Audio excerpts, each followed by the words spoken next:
Tanggapin si Jesus ng maluwag sa iyong puso. Ako po si Father Fiel Pareha at ito po ang ating segment, ang Daily Devotion, na kung saan tayo po ay magdarasal, magbabasa at magninilay kasama ng salita ng Diyos sa buong taon. Manalangin tayo. Sa ngalan ng Ama, ng Anak at ng Espiritu Santo. Amen. Halina, banal na Espiritu, liwanagan mo ang aming puso at isip, nang maunawaan at may sa buhay namin ang iyong salita. Amen. Our Bible passage for today is from the Gospel of St. Luke chapter 9, verses 51 to 55, and I read it for you. When the days drew near for him to be taken up, he set his face to go to Jerusalem, and he sent messengers ahead of him. On their way, they entered a village of the Samaritans to make ready for him. But they did not receive him, because his face was set towards Jerusalem.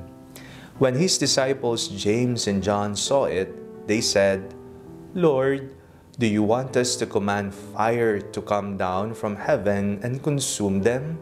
But he turned and rebuked them. Tanggapin po natin ng maluwag sa ating puso ang ating Panginoon. Alam niyo po ba, kahit na magandang pakinggan ang aking sinabi, na tanggapin ng maluwag sa puso si Jesus, sa ating puso ay nahihirapan po tayo. Sapagkat ang ating tinatanggap lamang, ang ating pinagmamalaki lamang, ang ating inuuna lamang palagi, hindi man natin ito namamalayan, ay ang ating sarili. Lalong-lalo na po ang mga personal nating interes dito sa mundong ibabaw.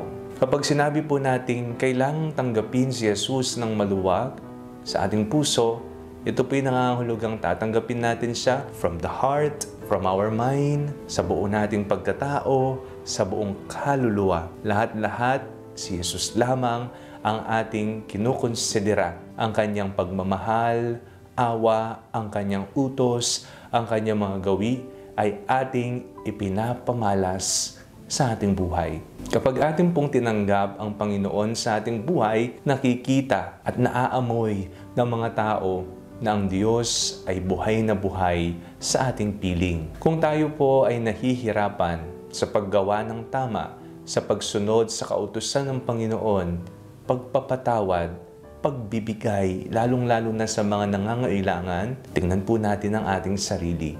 Baka ang ating tinatanggap pa lamang talaga ay ang ating mga personal na interes. Ipagdasal po natin sa Panginoon na bigyan tayo ng grasya na tanggapin siya ng malulhati sa ating buhay. Isang tabi ang anumang makasariling layunin. Batay nga sa ating binasang Ebanghelyo, nung sila ay patungo ng Jerusalem at dumaan sila sa mga nayon na mga Samaritano, hindi sila tinanggap. Mag-aastang Samaritano kaya tayo na hindi tumatanggap kay Jesus, o tayo ay maluwalhating tatanggap sa Kanya at sasabihin, Panginoong Jesus, tuloy po kayo sa aming buhay, tuloy po kayo sa aming bahay, tuloy po kayo sa aming kaloob-looban.